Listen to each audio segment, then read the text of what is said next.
Mengapa? Sekarang kita masuk ke poinnya. Mengapa membaca itu perlu pada tingkat yang lebih rinci? Tentu saja membaca itu perlu karena di situ banyak informasi dan kita sudah tahu itu. Nanti saya akan merinci itu. Tapi faktor yang lebih penting dari membaca sebetulnya bukan aspek informatifnya, melainkan aspek formatifnya. Itu membaca itu membentuk nalar kita. It shapes your mind gitu kan ya.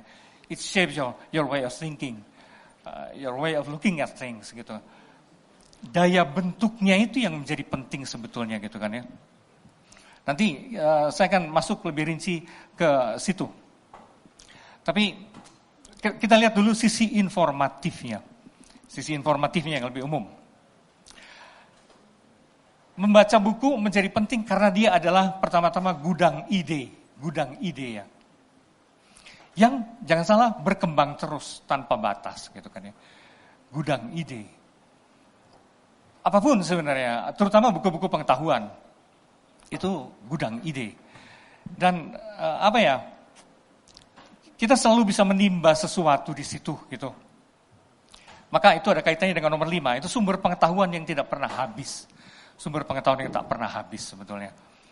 Dan siapapun yang merasa diri jenius hanya dengan berpikir dia akan melahirkan pengetahuan, pasti itu bodoh gitu kan ya. Karena betapapun briliannya Anda hanya akan menemukan ide Anda melalui ide orang lain. Ada banyak paradoks dalam hidup tuh. Salah satunya ini. You find yourself through the others sebenarnya gitu. Sehingga tanpa membaca, betapapun jeniusnya Anda jeblok gitu kan ya. Gitu. Anda tidak akan menemukan pikiran Anda sendiri. Itu paradoks dalam hidup, memang seperti itu. Anda hanya akan menemukan kebrilianan Anda justru melalui kecerdasan orang lain. Persis seperti Anda menemukan diri Anda, semakin Anda bergaul, gitu kan ya. Semakin Anda tidak bergaul, semakin Anda tidak menemukan siapa diri Anda. Kalau Anda mengurung diri di kamar terus, you will not find yourself, gitu. Tapi semakin luas pergaulan Anda, semakin peluang itu lebih besar untuk menemukan diri. Nah itu juga sama. Pikiran Anda juga sama.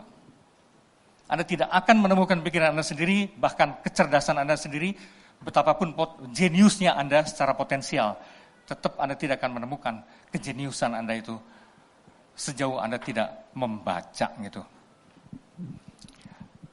Itu nanti memang akan akan terulang lagi di aspek formatif. Tapi inilah gudang ide. Yang kedua, buku adalah peta peradaban manusia yang luas dan dinamis.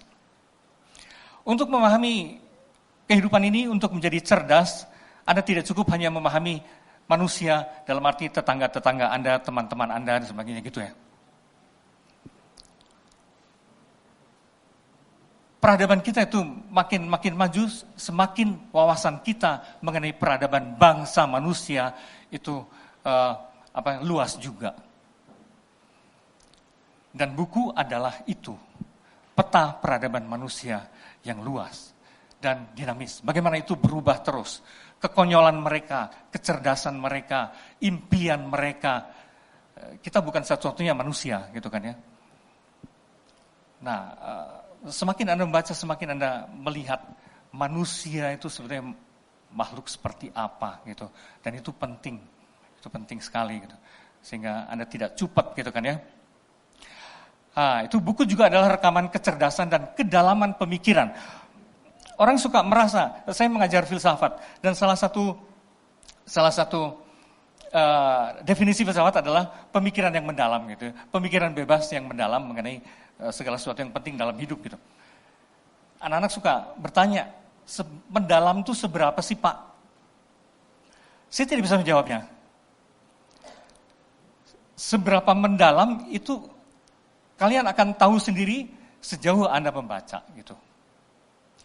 Jadi tadinya Anda kira pikiran Anda brilian sekali dan mendalam sekali, atau membaca pikiran Plato itu cuma catatan kaki kecil atas pikiran Plato gitu kan ya. Ya kayak gitu ya. Anda merasa ini original sekali, atau itu cuman tai kukunya Nietzsche misalnya gitu kan ya. Jadi apa sih gitu. Jadi sensibility mengenai mendalam itu apa, itu hanya terbentuk melalui sejauh mana you read gitu kan ya. Anda tidak akan tahu mendalam itu apa gitu. Itu hanya Anda ketahui melalui membaca. Oh ini orang ini kok kepikir ya. Bahasa kita kan gitu. Kok kepikir ya, kok kepikir sampai situ. Itulah mendalam. Dan semakin kita membaca, semakin tahu kita, semakin masuk kita ke lapisan-lapisan yang lebih jauh lagi. Seperti itu. Nah, kemudian juga nomor 4. Buku adalah kompleksitas pengalaman manusia. Orang-orang Indonesia tuh berpikirnya stereotip sekali. Yang tadi saya bilang hitam putih itu ya. Tapi hidup manusia tuh rumit. Hidup manusia tuh rumit. Manusia tuh penuh kontradiksi. Orang Indonesia sangat gemar beragama, tapi agama tuh pelik gitu ya. Agama tuh tidak sesederhana sembahyang gitu loh. Kita pikir sembahyang, that's it, selesai perkara. No. Agama adalah soal spiritualitas, dan spiritualitas adalah inti batin manusia yang paling pelik gitu loh. Itu yang paling dalam, paling rahasia, paling tumpang tindih, paling bertabrakan gitu kan ya sebenarnya. Itu bukan hanya urusan boleh tidak boleh atau urusan sembahyang gitu. Semakin kita membaca, kita makin tahu spiritualitas misalnya adalah soal pertumbuhan. Pertumbuhan, makin melihat lebih luas lagi misteri ilahi atau apapun lah kayak gitu ya. Jadi itu soal pertumbuhan. Semakin tinggi Anda naik tangga gitu, and then you see more and more gitu kan ya. Sebenarnya apa itu spiritualitas itu? Makhluk apa itu ya? Kayak gitu-gitu. Dan Anda tahu lama-kelamaan jatuh bangunnya manusia gitu. Dalam mencoba mempercayai sesuatu yang mereka sebut Tuhan, Allah, Yang Widi atau apapun juga gitu. Dan semakin arif sebetulnya Anda dengan cara melihat itu gitu kan ya.